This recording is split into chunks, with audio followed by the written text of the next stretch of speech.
Marco Sciame's painting is based on the technique of linear divisionism, and on the fractionation and dephasing of images.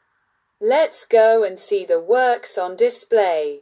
Greta Garbo measures 80 by 80 centimeters.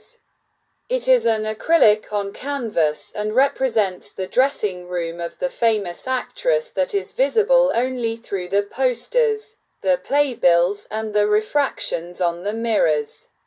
Then there is an ambiguous shape, a bit almost ghostly, a main subject visible at the top of a room that undergoes spatial deformations, due to temporal deformations.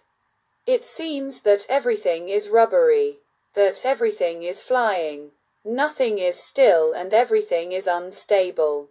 Then going to see there are objects that remind her not only in the posters, but also in the accessories that can be in the dressing rooms of any actress. So we find clothes, we find perfumes and makeup, flowers, carpets, ladders and umbrellas, screens. Everything that can also be used to enter the scene. But the absence of the protagonist figure returns a form of physical presence in all these elements, in all these objects. Makes one think that she is there. She is the subject that uses everything, personalizes the environment. And Rombo was measures cm.60 times 40. The Ferrari is not only a high-tech sporting mechanical object, but also represents a form of evolution and the encounter of the human being with speed, with the challenge, with the possibility of a new future. But everything is as if reported in a pop language, on a reflective surface, this simply because the advertisements, the marketing, the business that surround the races and this sport are the second face at the base.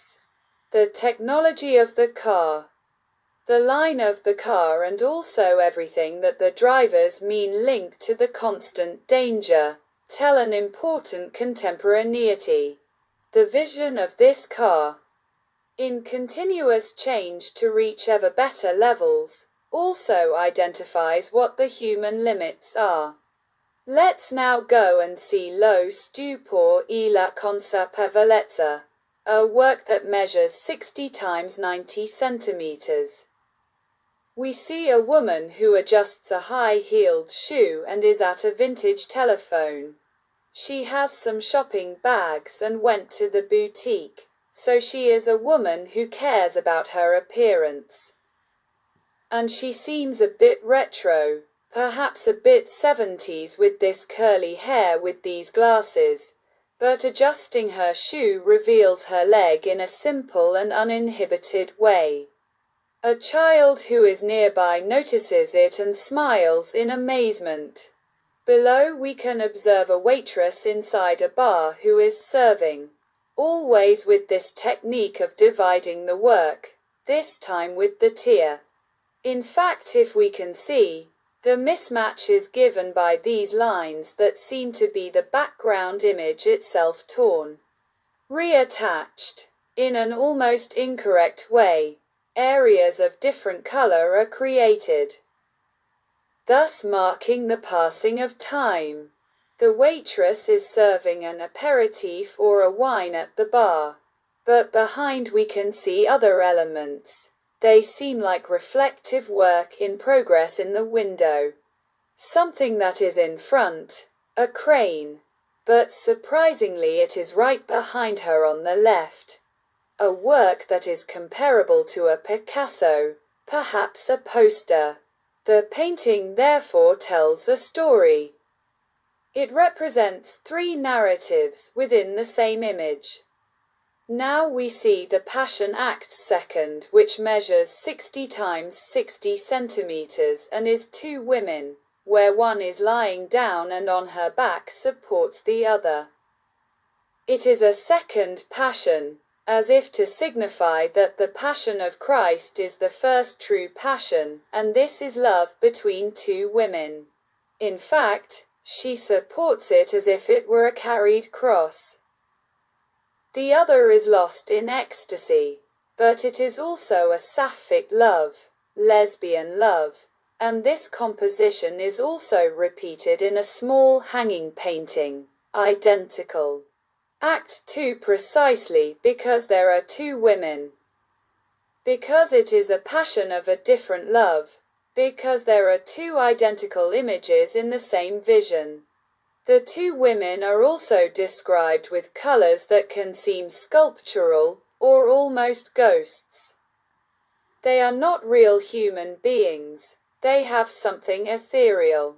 They are accompanied by decorative graphics for what concerns the backgrounds of curtains, drapes, sheets, a bit on the liberty. But fundamentally almost more on the tapestry.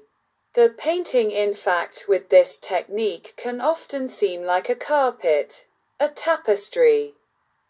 Dreamlike Labyrinths measures 30 by 40 centimeters, and we can immediately notice that it looks like Escher's world. In fact, it is a dreamlike world, impossible.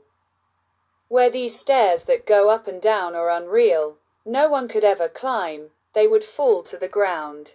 But not only that, it is all a combination of architectures, scenarios, rows, windows.